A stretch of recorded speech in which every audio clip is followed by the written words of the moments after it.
It's Astrology for Life with Mark Husson. Time for you to expect something wonderful. Hello, everybody, and welcome. It's Mark, and it is March 30th. It's Monday. It is about 1 minute after 8 a.m. Pacific time. And I'm telling you, I wish I had a little movie of what happens back here right before the countdown to sign on. It is kind of hysterical. And it actually reminds me of like a million tiny cuts that need a million tiny band-aids, but we do it. I feel so calm about it with you guys here. If we do lose the stream, I trust you're going to find it back. The only reason I say that is recently with an upgrade on some of the streaming software we have, it's been known to just disconnect the YouTube stream. And so I'll come right back here. You come right back here too in case it happens. But let me say hi to you. We have a lot to cover today. It's really good to see you. It is a Virgo moon today, and exactly 9:01 a.m. Pacific time, Venus is going to go into Taurus. So this is the last moment of what we call that anaretic 29 degrees, right? Of the very last moment of a sign, Venus in Aries. So be as mean and aggressive as you want, because Venus is going to go into Taurus, and we're all going to be craving some good food and some good comfort. Oh, hallelujah. I do like Venus in Aries. I like the energy that it brings, but something about Venus coming home, and I'm going to talk to you about what home means. That's what this whole show is about. So let me say hi to you real quick. Let's see. So the beautiful regulars, like we have Lori and Peggy's in the house. All my angels. Peggy is here. Peggy's like killing it on YouTube. Shelly Marks is here. Laura, thanks for being here. And Nadine. And we have Beth and Jamie. And we have Carla is in the house. Carla, thanks for being here. You're always so kind. Erica, your show was amazing. It was so good to have you back on the air today. Thanks for doing what you do. Esther's here.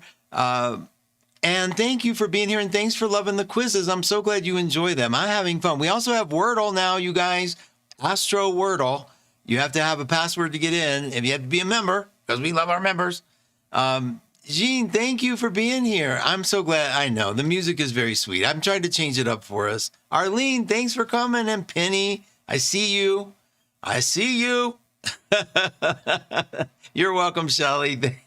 Thanks for being there. And I see Audra's in the house. Thank you. And Pamela. Aw, I'm so happy that you're listening at work. Thank you. Judith, thanks for being here. And Donna, you guys are the best. Say hi to Seattle for me.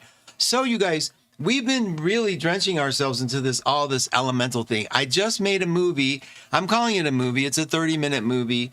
About the relationship between two of those elements. I'm getting it produced a little bit. I mean, it's a touch and go thing. Like it's hard to find people who see your vision the way you do. So I'm taking my time with it, and I'm going to release it here. I'm giving myself a week, but it's a full-length 30-minute movie. No, I'm teasing. It's me in front of the camera like I am now talking about it, but in a gentle sort of, it's not as like timed way like I am here, a little nervous. So today we're going to add this other layer to how astrology works with the planets, because we're learning the elements, and I really want you to have that elemental energy down. Like elements are such an important component of what creates a sign. Okay, every sign is a mathematical formula. It's element plus when it comes in equals the actual sign. That's it. So no one thinks about planets often as what is their composition, but I have so much to show you about this. But a couple of weeks ago, a friend of ours, a member, Dorothea, asked us about the dignities and what that means when somebody says, did you know that this planet is exalted in this sign? And so I thought it was a perfect opportunity to get it down pat, learn a little bit about it more so I could put it into good words, and talk to you about like what happens when a planet is in a sign where it truly prospers, and the signs where the same planet has to work a little harder. That's just what this is. So it's called the dignity system. Now, what I want you to understand first and foremost is that when you're born, that chart is like perfect. There's no difficult chart like that. You don't look at a chart and go, that's difficult. And you only do that. And my camera's going to play because I do hand gestures. And because I can't stop talking with my hands, I gesticulate a lot. So you'll see me zooming in and out. And anyway, I get lost by that. It is kind of funny. What this the big thing about this is that you get to understand a little more about why these planets work, because your chart, like I said, when you're born, only somebody who doesn't have your chart looks at it and says, that's a tough chart. It's so dumb. You're born with it. It's who you are. All the complexities, all the simplicities, all the lovely parts of you are born and baked into that chart. And so nobody from the outside gets to look and say, wow, that's a difficult chart. That's so dumb. It really is. And so as a result of that, many studies have shown, and I talk a lot about the Magi studies, the Magi group who wrote that Love and Money book. They say a lot. I do have it here. I know people get mad when I talk about a book and don't show it, blah, blah, blah. But this is the book. And so they talk a lot about here it is. Okay. Birth chart being magic because it's yours. Okay. Now, this system of dignities was developed by the Babylonian ancestors, and they took this very seriously. And I didn't know how seriously they took it, but they do. And I think a lot about that. Like, I think about my words today and how in 1,000 years, will they lose the profound impact they're having in the world today? I had to say that. I had to put it in because it occurred to me how silly I sound sometimes. But anyway, in all seriousness, these people, these Babylonians, were devoted sky watchers. They mapped heaven. And they did it with kind of an extraordinary precision. And that was like literally thousands of years ago. We're not even talking, I mean, it just happens that it stuck with us. And there's some things they did that were a little different that we're going to get into. But they did it. They did this thing by degree. Like when they said a planet was exalted, I'll give you an example. Like they said the moon is exalted in Taurus. Well, the moon wants nourishment, stability, comfort. Let me see how you are doing. Hold on. Let me see what you are saying real quick. I've had that happen to me. Didn't appreciate it. They made it sound like I was doomed. Thanks for laughing, Lenny. Okay. So the moon, they say the moon's exalted in Taurus, and you think about it, it's about comfort. The sun exalted in Aries. Well, the sun wants to shine, to initiate. It kind of makes sense when you look at it through a little bit of understanding. Saturn is exalted in Libra. It's hard to imagine Saturn exalted in a sign of relationship, but it wants fairness and structure. Libra's the sign of justice. We forget that sometimes. Saturn in Libra is the wise judge. Jupiter exalted in Cancer. I have a chart for you. You're going to love it. I actually made it kind of pretty. Jupiter wants to expand, to nourish, to protect. Cancer's the great nurturer. Jupiter in Cancer loves the generosity that it brings forward. Now, we have words like detriment, and that is the planet. And I got a chart for all this. I'm going over, this is overview right now. So you don't have to worry, like, what is he talking about? Sometimes we say a planet is in its detriment. And you may have never heard this before. It's like for people who have studied astrology for a while, though, this is very familiar territory to them. Okay, so but I'm trying to take away the mystery of it so you don't get scared when you hear things like that. A planet is in the sign directly opposite its home. All right, it's like being a house guest whose personality clashes with the host. You ever been to somebody's house guest and they're like, take your shoes off, and we don't do that in this house. It's kind of like that's when a planet's in its detriment. So let's give an example. The moon in Capricorn is said to be in detriment. The sun in Aquarius, Venus in Aries. I'll go over these. The planet can still function. It just has to work harder to make itself translate into this external energy that becomes us. Nothing comes natural for this kind of placement. It was determined by our philosophers, these ancient philosophers, and it is used. It's used a lot, but remember, it also was way more specific to them. Okay, I don't know why I keep saying that, but because I see this in my head. They said 3 degrees of Taurus was exalted, nothing else.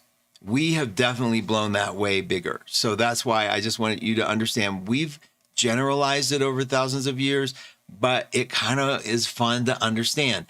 I don't know how I feel about it, to tell you the truth, but it kind of all makes a little sense to me. Once you get into this, I think it'll make sense to you too. Let me see how you guys are doing.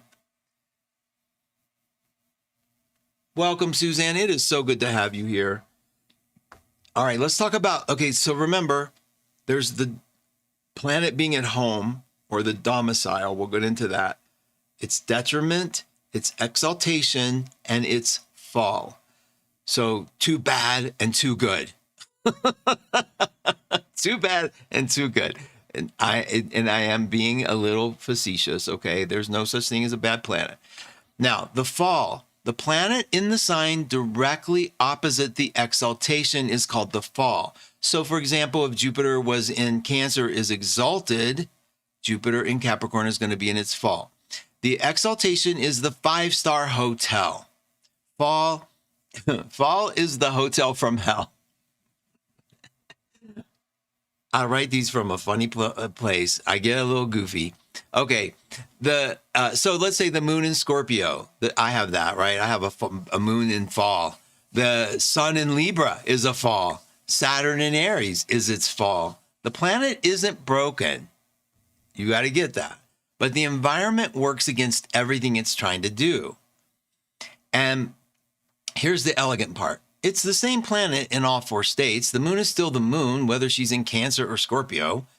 Your emotional nature doesn't disappear. It just has a different experience based on the environment it's working in. That's true for every planet in every sign. It's not special here. It's just saying one of those signs makes it a little harder. Some placements feel like the wind is at your back. Others make it feel like you're walking uphill in the rain. Neither one makes you less. It just describes the terrain. Now, before we go any further, let me show you how traditional rulerships got started. I'm so proud of this chart. I think I've shown it to you before, and not everybody, not everybody will remember, but I want you to see this. I love this chart. This is so funny to me. This is so important. But here, let me bring it up. Okay. Look at this. Now, just visually, this is a normal chart. It's Aries, Taurus, Gemini, Cancer, Leo, Virgo, Libra, on and on. It's the normal order of the chart. And they knew, our ancestors knew the sun and the moon ruled Leo and Cancer. The moon was always considered the Cancerian moon, the lunar moon, the mom, and Leo was the sun, the dad. Now, in order, what they did was the next planet out got assigned the ruler of the next 2 signs out. Literally like on this chart. Look at this. So Mercury is the next planet from the sun. And we go, well, there's Gemini and there's Virgo. And we go to Venus. And we go, then there's Taurus and then there's Libra. And then we go to Mars. And we go Aries and Scorpio. We drew the lines. See how that's working? Jupiter, Pisces and Sag. Saturn, Aquarius and Capricorn. And later, we added the outer planets, right, of Pluto, Uranus, and I used to have those in here. I got to put those back. Uranus is out here over Aquarius. Jupiter is part of Sagittarius, that still is. Pluto's over here over Scorpio, and Neptune's over here over Pisces. And so they lost their dual rulership. Everybody got one, except for the dual rulership of Venus and Mercury. But that's how they were assigned. It was that easy. I mean, that's like, it was just that easy. So let me bring this back.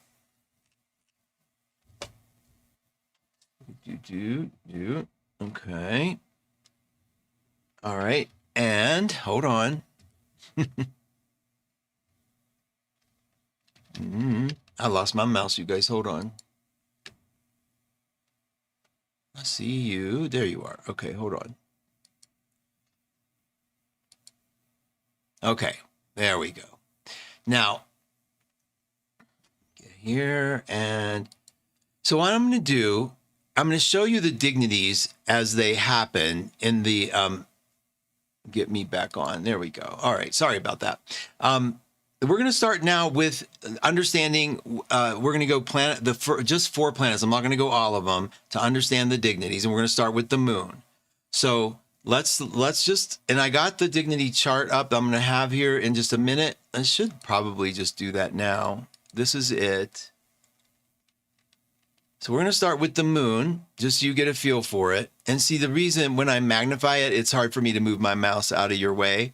But anyway, we'll keep that here. So the moon is your emotional body, okay? It's the part of you that feels before it thinks. It's the part that needs to feel safe before it can function. And keep that in mind when we're talking about it, because the moon and home in its domicile, home, right? Domicile. The moon rules Cancer, so she's completely herself here. When you have a moon in Cancer, it's at home. Feelings flow naturally, instincts are trusted, nurturing comes without effort. If you have this placement, you probably knew what everyone in the room was feeling before they did. The gift is profound emotional intelligence. The shadow is that the boundary between your feelings and everyone else can get a little thin, but you've dealt with that. Now, where is the moon in its 5-star hotel? Taurus. Okay, so it exactly what the moon craves: stability, sensory, comfort, patience, beauty. The emotional body feels held here.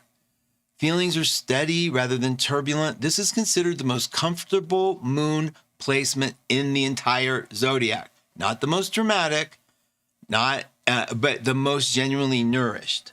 Okay, now, what would be the opposite of the home? Cancer. What's the opposite? Capricorn. So opposite Cancer is Capricorn, and that is where the moon is in its detriment, called detriment. So it's achievement oriented. The moon in Capricorn learned early that feelings were secondary to function.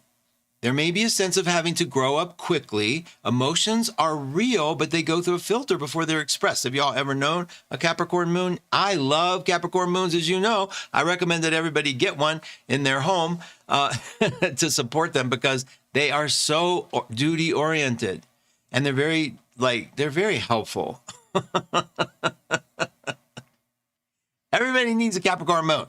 The gift is extraordinary emotional resilience. I remember when I first met John, one of the ways he looked at me, he was mad at something, and he looked at me like every single feeling he ever had was shut. Like his eyes were gray and he had cut off his emotions.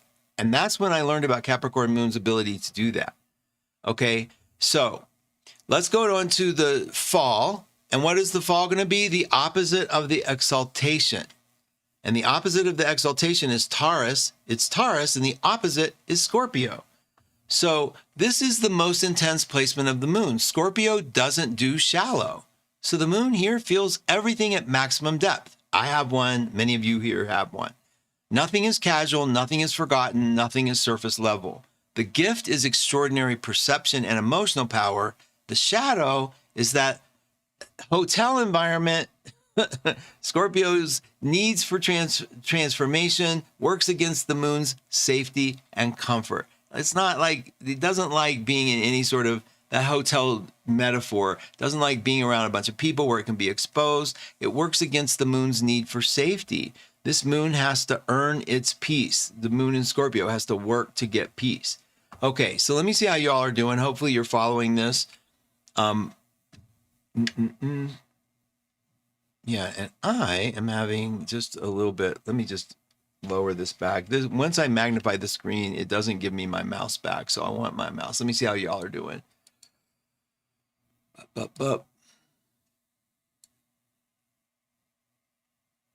Yeah. And I've lost you guys. No, I haven't. Here you are. Good. All right, let's see. Astrologers usually gasp when they see my chart. It's kind of funny that people do that, and they know they kind of have the power to do that, but I'm sorry that they do that, but your chart is you. It's beautiful. And if they're not used to seeing that, it's kind of like a weird message to send somebody. Don't you think? I do, really. Okay. My Virgo moon loves this chart. Please make this available for future reference. It is going to be available in the member section. And you can also do a screen capture if you're not a member, so it's up on the screen enough for you. And then Quelly's a Capricorn moon. Yeah, Quelly, I know how y'all are. My nephew is. So many people I met the Capricorn moons, and I think you had tough lives. I think you grew up in an environment that made you grow up quickly. You're welcome, Lenny. Thank you. Okay, good. You guys are doing good. That's all that matters. Let me come back up. It's a little discombobulated, and I do apologize for that. I have definitely got to figure something out with what's happening is as I add more like even power, like I need another monitor and I just don't have the power to push it.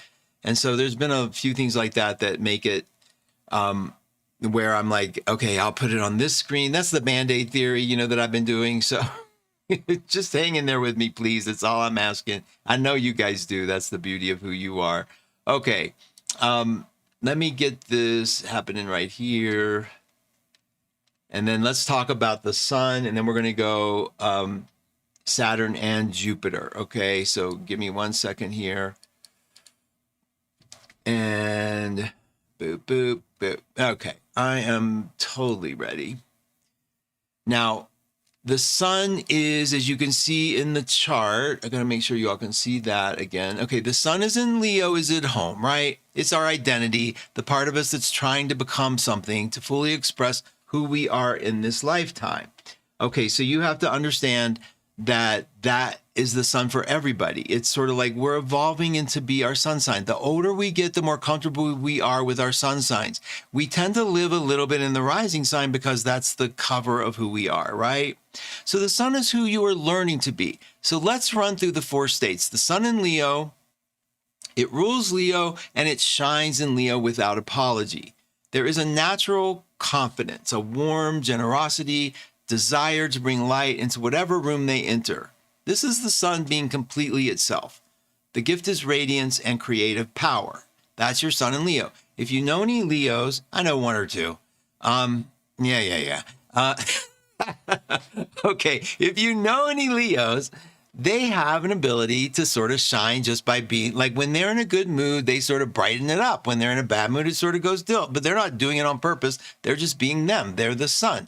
And there tends to be not a lot of manipulation. It's a fixed sign. So you don't feel the manipulation that you might feel with a cardinal sign like Aries or Cancer or Libra or Capricorn. And I'll tell you, manipulation isn't a bad word in my world, but it's effort. Where the fixed signs stay pretty much where they are and you come meet them where they're at. And it's usually unapologetic because they can't really help it. Now, the sun is exalted. Its 5-star hotel stay is in Aries. Pure, vital, pure initiation, pure courage. The sun in Aries is heroic. Okay, there is a magnificent quality here. The pioneer, the one who goes first, the one who trusts their instincts completely.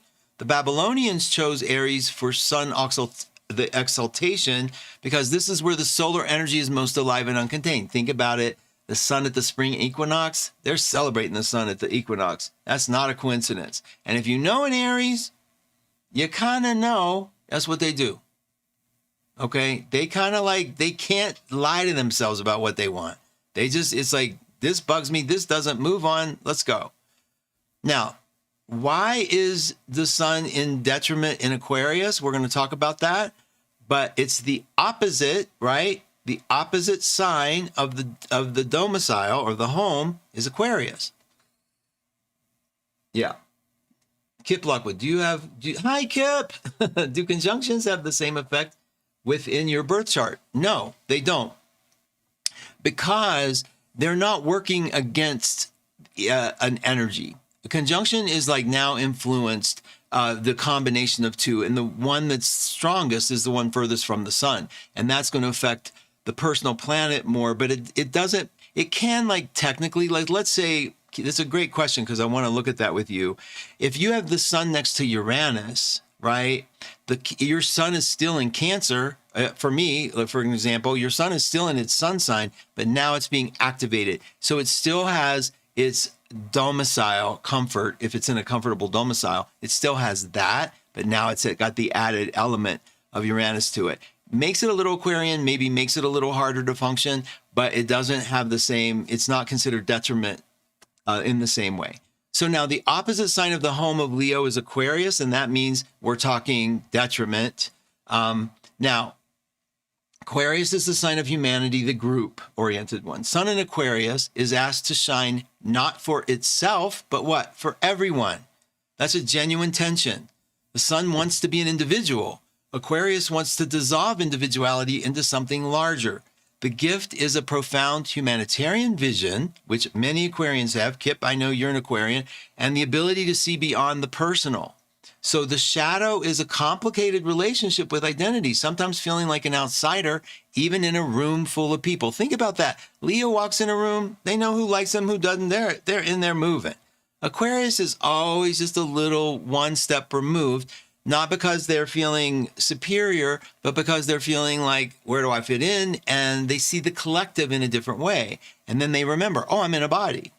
Now, my mom had the sun in Leo. If you had Leo, strong Leo, then that's a natural placement for it, like I said. But you also, it comes with its own shadow. Don't confuse this as like, this is one aspect of astrology. Like we all have our shadow part, right? And the sun's shadow in Leo was literally trying to develop the father, like the voice of the father. We'll get into that when we get into the wounds and of the signs. But right now we're just talking about placements and understanding. Now, the opposite of exaltation of the sun is the fall, which is Libra. Okay, opposite of Aries, opposite of Aries. Where Aries acts first and considers later, Libra considers endlessly before acting. You all know a Libra making a decision? Y'all know any Libras? I know one or two. The sun in Libra is always weighing, always balancing, always aware of the other person's perspective. Nothing is more frustrating than to try to get the Libra on the same page with you. Let me tell you, nothing is more frustrating. Is my face zoomed in? Get back, get back. So it is kind of funny. I got to make sure that this camera isn't messing with me too much. No, I'm good. I think we're back. All right. So, now so we're talking about the Libra thing, right? And so it's not that, but if you know them, you see how easy it is they don't have that center place that, say, Aries sun has. They're like always balancing. You can make a Libra change their mind by taking a perspective that you don't necessarily believe in, because you know they're going to take the opposite perspective. I'm sorry, but it is true. We got to get into a whole show about how to manipulate with astrology. Yummy, yummy, yummy. Okay. The awareness that Libra has is beautiful, but it works against the sun's need to be simply itself without negotiation. Okay. So the gift is great. Grace, diplomacy, genuine fairness. The shadow is the identity can get lost in the mirror of the relationship, always defined by who standing the opposite or what makes this balanced. Okay, now notice what's happening here. The sun is in its fall. It is not a broken sun. Libra suns are some of the most elegant people you will ever meet, but there is a particular challenge written into that placement that a Leo sun simply doesn't have to navigate. That's all the dignity system is telling you. It's not better or worse. It's just easier terrain or harder terrain. And the thing about terrain, you guys, is you were born with it. You're used to it. There is no such thing as a chart that's really a terrible chart. There really isn't. In fact, it's the most offensive thing anyone can say to you. And it's the first sign that who you're talking to, I'm sorry, is kind of an idiot. And I have been an idiot in my life. But you don't look at somebody's chart and say, oh, you poor thing. That's just horribly unconscious. It's not just not true. It's unconscious. You come in, it is your working. It's you know how to work it. It's a beautiful map for you. Yeah, it wouldn't be a good map for me, maybe, or it wouldn't be a good map for somebody else, and theirs wouldn't be good for you. So people like you, to be envious of a chart is hilarious to me. I have a grand trine in water. I'm like, I am so envious of John's grand square because he has energy, moves I can get lost in the same. It's so crazy what we do. Grass ain't always greener. You know what I'm saying? Don't be jealous. Okay, we got to do Saturn. I don't know how much time we're going to have, but Saturn, I'm going to jump to Saturn because it's an important one. And then I think we'll cover Jupiter. And then I have the chart for you all to take home with you. All right, how y'all doing? Okay. Mark, what option would I select for an analysis of my natal chart? So many on 1-2 reports. I think the professional natal report or the Sky Within are great beginning ones. Also, for women only is a great interpretation, whether you're a man or a woman. It will be gender oriented, but those people did a great explanation for beginners. Okay, Sky Within, the professional natal or the for women only report. Rudra, welcome. There is a lion throne, a bull, a Gardra, Rahu, Ketu. Yeah, that's probably Hindu astrology, which I don't know a lot about, but good for you for knowing it. My daughter Rachel even wrote a vegan cookbook. She did, and it's good. I bought it. Good morning. What a great chart. Hi, Sprinkle. Welcome. My best friend is an Aries, and my ex is an Aries. Esther, there's a pattern. Okay, Saturn, the great teacher, the planet of structure, discipline, accountability, time. Think about it. All right, you're with me on Saturn. Saturn is never trying to punish you. It's trying to make you unbreakable. And we've talked a lot about Saturn, and I did a video on Saturn, so I hope you can find it. It's very good about like how it's really not a wound, but it's sensitive and it acts like a wound. Now, Saturn is in Aries right now, which makes this particularly relevant to every single person watching. Now, let's run through the 4 states. Saturn in Capricorn is its what? Domicile, okay? Saturn in Capricorn, it's at home there. Now, I put Aquarius there because of what the chart I showed you first showed the original ruler. So some people would think Saturn's also at home in Aquarius.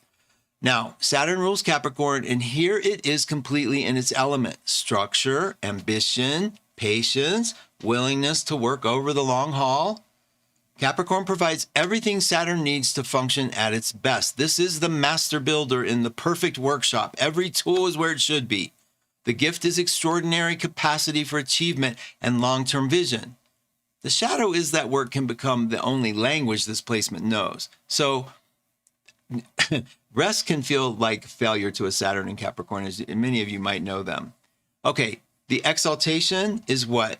If you have the domicile is in Capricorn, the exaltation is what the Babylonians said it was going to be. That's all we have. It's the 5-star hotel version of this is Libra. Saturn wants fairness. Saturn wants accountability. Saturn wants everyone to be held to the same standard regardless of who they are. And Libra is the sign of justice, balance, civil agreement. Saturn in Libra is the wise judge, the one who weighs everything carefully before rendering a verdict. John has a Saturn in Libra, and I know him really well. And I know that when it comes down to objective judgment, there is no one I trust more. It's the researcher for him. It's the part that says, I'm not laying down a judgment just because you are emotionally convicted to this side. And it's amazing to watch. It's astonishing to watch. You never know whose side he's on or where it's going to land, but you do give it 24 hours. The Babylonians recognized that Saturn's most elevated expression is not power for its own sake. It's power in service of fairness. Some of history's most significant legal and social reformers had this placement. Okay, now, that's exaltation is in Libra. So where's the detriment have to be? In the opposite of the domicile. So the opposite of Capricorn is Cancer. Saturn in Cancer is emotional, instinctive, nurturing. That's Cancer. But Saturn in Cancer is asked to structure all of that emotion, to put boundaries around feelings, to be disciplined about vulnerability, to care about who you care for. People with this placement often grew up feeling that emotional needs were a burden. Either their own needs went unmet or they became the caretaker for everyone. I have never heard more statements from a Saturn in Cancer. More people said, I am not your mother and need that t-shirt, had that Saturn in Cancer placement. I'm not kidding. So the gift is a fierce protectiveness of the people they love because they do it with extraordinary Saturnian ability. the shadow is difficulty trusting and knowing who to care for and who not. It sometimes goes way overboard. Let me see how y'all are doing. Okay, Rudra, you're talking a whole nother language, sweetheart. This is Western astrology, so you're not going to get a lot of, like, I don't want a lot of comments like that in the room. So be careful how you talk in this room, because I want us to be on the same page, and that is speaking a language that most of us don't speak. So yeah, I don't want to be mean, but I'm gonna put you out of the room. Okay, let's talk about, let's see, where are we? We got to do the fall, right? So Saturn in Aries is the fall. It's opposite Libra. That's how we know it's the fall. The opposite of the exaltation is the fall. And Saturn has just moved into Aries and will be there for the next 2.5 years, as you know. That's where it is now. Saturn's impulsive, immediate, courageous, and completely unconcerned with consequences. Saturn, we know, is methodical, patient, concerned with nothing but consequences. These two could not be more different.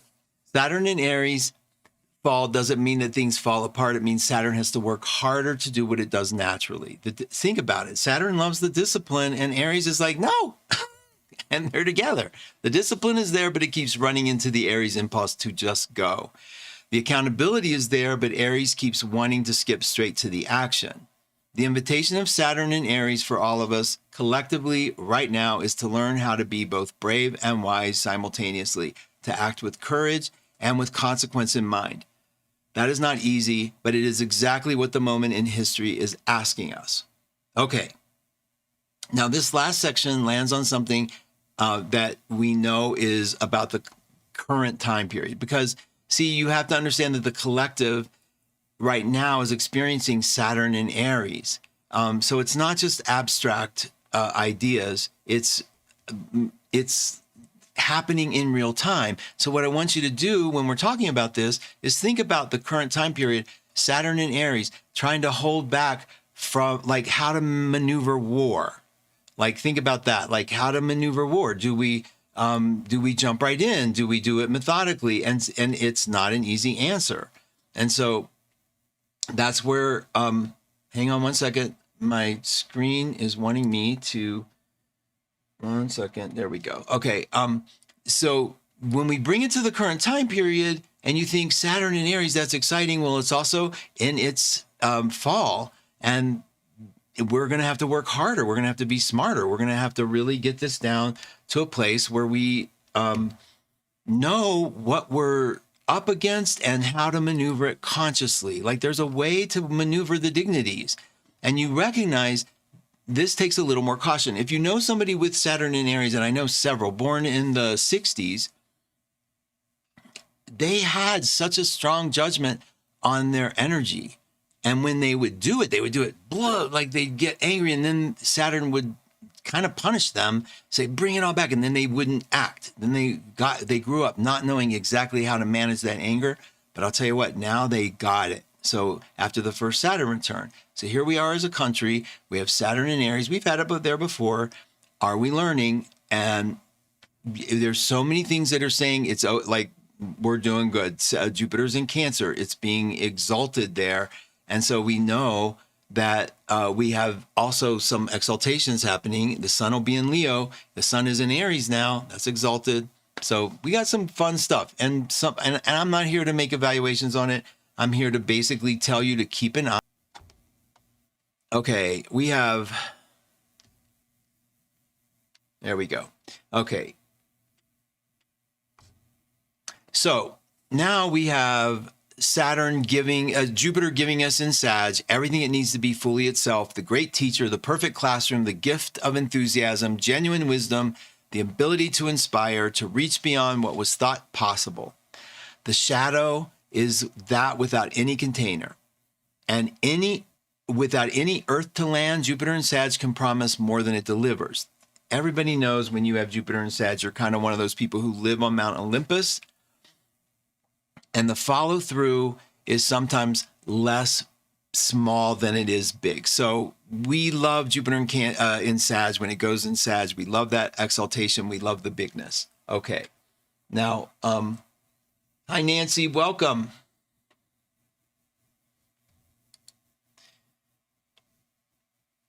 we're going to go to the exaltation. Oh, you've heard this like 6 times, Jupiter in Cancer. The 5-star hotel of Jupiter is deeply beautiful when you understand why. Jupiter wants to expand, to nourish, to make things big and more abundant. Cancer is the nurturer, the sign of the home and family, emotional, safety, the instinct to feed and protect the people it loves. Jupiter in Cancer expands the heart. It makes generosity feel natural. It amplifies this instinct to care for others and create an almost magnetic ability to make people feel welcome and provided for. All right. Now, we have Jupiter in love with Cancer. We know that. The Babylonians saw Jupiter's highest expression is not personal abundance. It's that abundance that gets shared by everybody. The table always have room for one more. That's why they love Jupiter in Cancer. And there's so much about them loving Jupiter in Cancer.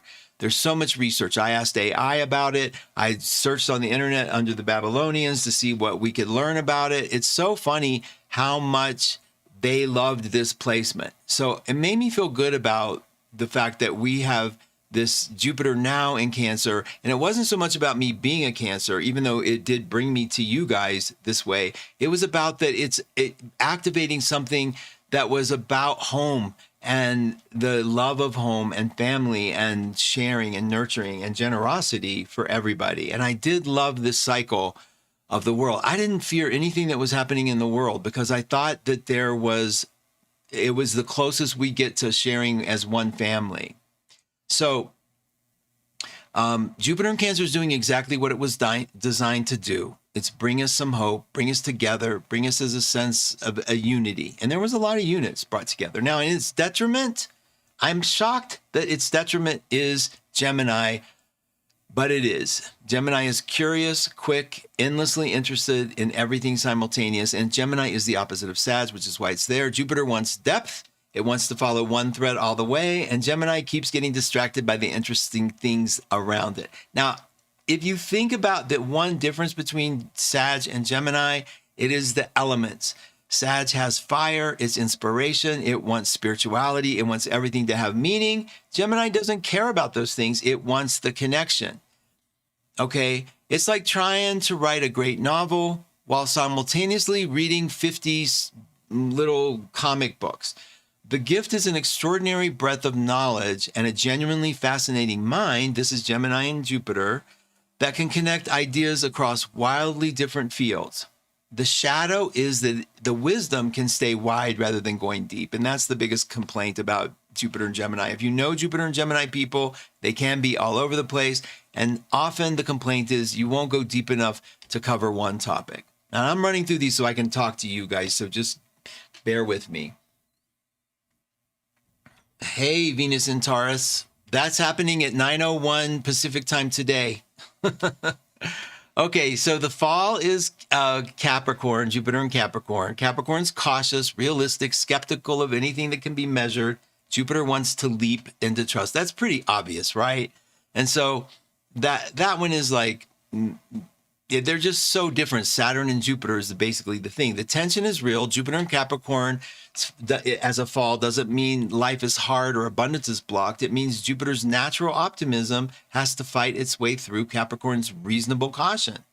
The gift is that when this placement does commit to something, when it finally decides to trust, that trust is earned. It's solid as a rock. If you know somebody with Jupiter in Capricorn, you see this in them. The shadow is that it can be that it has a too much caution, and Jupiter doesn't like that. Because Capricorn's always saying, be quiet, hold your, withdraw, keep your boundaries up. And Jupiter's always saying, no, get bigger, get bigger. Okay. So that's all of them. Now let's talk. Okay. We have a lot to cover. I just wanted to give you that. I'm going to put this dignities in the, member section, but take a screenshot of it. I have a version of it that doesn't have me in the square, but I don't think it matters much. I'm not really in there. And so let's find out how you guys are doing. And then let's talk about what's been going on this week. We have a full moon ahead of us. I'm really excited about it. And let's get you guys. Jupiter and Gemini in the 10th. Christine Dumarier, welcome. You have Jupiter and Gemini in the 10th. So that shows a lot about your love and interest of so many things. You're an amazing numerologist. You love the numbers. You're really good at it.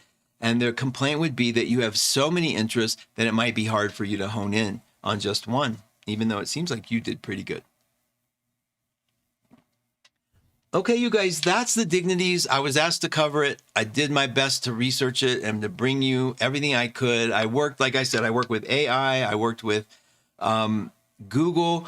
I even did a little bit of checking out a book that was about the Babylonians because I wanted to understand why is that brought up so much. And boy, they were fascinating. So I put that in my little movie that's coming out soon too. Now let's talk about the week ahead. If you guys have questions, Terry said the challenge with all the detrimental and falls is learning to coexist with the initial tensions to practice what is desired. Thank you, Terry. Well done, Mark. My Jupiter is in Capricorn in my 4th. So I want you all to hear this really clearly too. And I know you're not saying this. When you have a planet and you look and you say, God, I have 4 planets in falls or 4 planets or 5 planets that are in detriment. What that tells me is you are extra diligent, that you had to figure out a way to make your life evolve that energy. And it was certainly, it's like having Saturn, born with Saturn for me in the 1st house. And it'd be like if you were an Aries born with Saturn in the 1st, or if you were an Aries next to Saturn in Aries, that it adds a limitation that forces you to be thoughtful about some part of you and that you grow in that. So to me, we might call it a detriment, but to me, what it's doing is working that muscle of that planet so strongly that you actually do something magnificent with it. That's the potential that I see. It's like the difference between a square and a trine. A square seems easy and it flows and everybody wants them, but they're also lazy and they also can just get lost in the moment. Where a square, no matter what you know, at some point, a square is going to wake you up and you're going to be stronger as a result of it. Okay, the discussion about the dignities. I have many astrology classes, but never understood it this well. Oh, you're so kind. Thank you. I know if I wasn't under a clock and we could just talk, it'd be a little more gentle, but there's so much I want to cover with you guys. The harder the lesson, the greater the reward. You know, those Capricorn moon kids who grew up with a Capricorn moon, they struggled. And you see it in them, and you see in them the kind of person that they evolved into. They dealt with life already. Capricorns in general. They've dealt with life. They've dealt with a lot of what life can slam at them. And you've seen it in people. I do a lot of TikTok videos, or for me, it's YouTube shorts that come through, are people who are being arrested and they're being terrible. It's like no one's ever told that person no. That's how I see falls and detriments, that we get a chance to be told to learn no at an early age. We get a chance to learn what muscle really needs to be strengthened. And the more you do it, the more you look at it, the more you had to fight through that. Like my parents fought horribly my whole life. I had 2 older sisters, so I was pretty much in my own world. They were together. I basically went out into the world forced to make friends and to find people. I see that now as the greatest gift that could have ever happened to me, that I got to pioneer to Denver, to a new place, to a new location, because my childhood was like, you got to figure this out by yourself. Okay. And to me, in the version of it is they dumped me into a daycare at 2 years old that I ran away from because I hated it so much. And I learned something about will and push. They weren't bad parents. They weren't at all bad parents.